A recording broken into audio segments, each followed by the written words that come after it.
నమస్కారం అండి. నా పేరు doctor Sunil Reddy, consultant neuro psychiatrist and sexologist at treatment range hospital KBHP Hyderabad. So erectile dysfunction అంటే ఒక సెక్షువల్ డిస్ఫంక్షన్ ఇన్ మ్యాన్. వీళ్ళకి ట్రీట్మెంట్ బేసికలీ న్యాచురల్ వేగా ఎటువంటి సైడ్ ఎఫెక్ట్స్ లేని ట్రీట్మెంట్లో ఒకటి ఈ షాక్ వేవ్ థెరపీ. ఈ షాక్ వేవ్ థెరపీ గురించి తెలుసుకుందాం.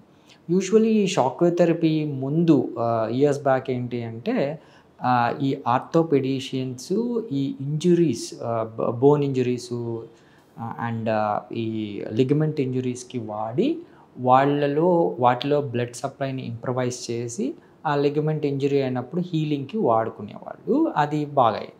సో రాను దీన్ని ఆ ఫ్రీక్వెన్సీ తగ్గించి లో ఇంటెన్సిటీ షాక్ వేవ్ థెరపీ పెట్టి ఇది పెన్నీస్ ఎరెక్టైల్ డిస్ఫంక్షన్కి కూడా యూస్ చేస్తున్నారు. సో ఇందులో జరిగే ప్రాసెస్ ఏంటి అంటే ఈ ఎరెక్టైల్ డిస్ఫంక్షన్కి ఈ షాక్ వేవ్ థెరపీ ఎలా పనిచేస్తుంది అంటే ఈ షాక్ వేవ్ డైరెక్ట్గా అంటే ఒక డివైస్తో అంగానికి ఇవ్వడం జరుగుతుంది. ఈ అంగంలోని కణజాలము యాక్టివేట్ చేసి నియోవాస్కులరైజేషన్ అంటే కొత్త రక్తనాళాలను ఏర్పరిచి ఈ అంటే అంగానికి ఎప్పుడైతే రక్త ప్రసరణ ఇంప్రూవ్ అవుతుందో, ఆక్సిజన్ సప్లై ఇంప్రూవ్ అవుతుందో ఈ న్యాచురల్గానే బ్లడ్ వెజల్ డైలేషన్స్ ఇంప్రవైజ్ అయ్యి అంగస్తంభనకి కావాల్సిన స్టిమ్యులస్ వచ్చినప్పుడు అంగం పెద్దదవడం అనేది జరుగుతుంది. ఇది కొద్దిగా కాంప్లెక్స్ మెకానిజము. బట్ ఇందులో ఏంటంటే ముఖ్యంగా ఈ బ్లడ్ సప్లై అనేది ముఖ్య భూమిక పోషిస్తుంది.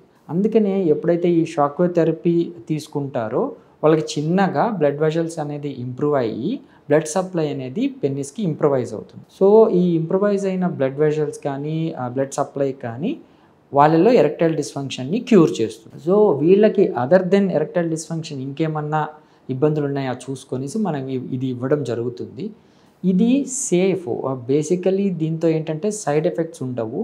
వాళ్ళకి ఎటువంటి డిస్కంఫర్ట్ కానీ షాక్ కానీ ఎటువంటి ప్రొసీజర్స్ అంటే ప్రీ ప్రొసీజర్స్ లైక్ అనస్థీషియా ఇవ్వటం కానీ, ఇంజెక్షన్స్ ఇవ్వటం కానీ, మెడికేషన్స్ ఇవ్వటం కానీ అందులో జరగదు. అట్లాంటి జరిగేది వాళ్ళని మళ్ళీ ఇబ్బంది పెట్టడం కన్నా ఈ షాక్ వేవ్ థెరపీ అనేది basic natural way to improve your blood vessels in the పెన్నిస్ అనమాట. సో దీన్ని యూస్ చేసుకుంటే ఏమవుతుంది అంటే వాళ్ళకి ఎటువంటి ఇబ్బంది అంటే సెన్సిటివిటీ తగ్గుతుంది, ప్లస్ ఈ సెక్షువల్ డిస్ఫంక్షన్స్ ముఖ్యంగా ఎరెక్టైల్ డిస్ఫంక్షన్, ప్రిమేచ్యూర్ ఎజాక్యులేషన్ తగ్గుతుంది. ఆబ్వియస్గా ఎప్పుడైతే ఈ పర్ఫార్మెన్స్ యాంగ్జైటీ కూడా కొంతమందిలో ఏంటి అంటే ఈ సెన్సిటివిటీ వల్ల వస్తూ ఉంటుంది, యాంగ్జైటీ వల్ల వస్తుంది. ఇది కూడా ఎప్పుడైతే ఎరెక్షన్స్ ఇంప్రూవ్ అవుతాయో ఆబ్వియస్గా ఆ పర్ఫార్మెన్స్ యాంగ్జైటీ కూడా తగ్గుతుంది. ఇవంతా ఇంటర్లింక్డ్. సో ఈ విధంగా ఈ షాక్ వేవ్ థెరపీ అనేది మేల్ ఎరెక్టైల్ డిస్ఫంక్షన్లో బాగా ఉపయోగపడే రీసెంట్ టెక్నిక్. దీన్ని యూస్ చేసుకోగలరు. Thank you.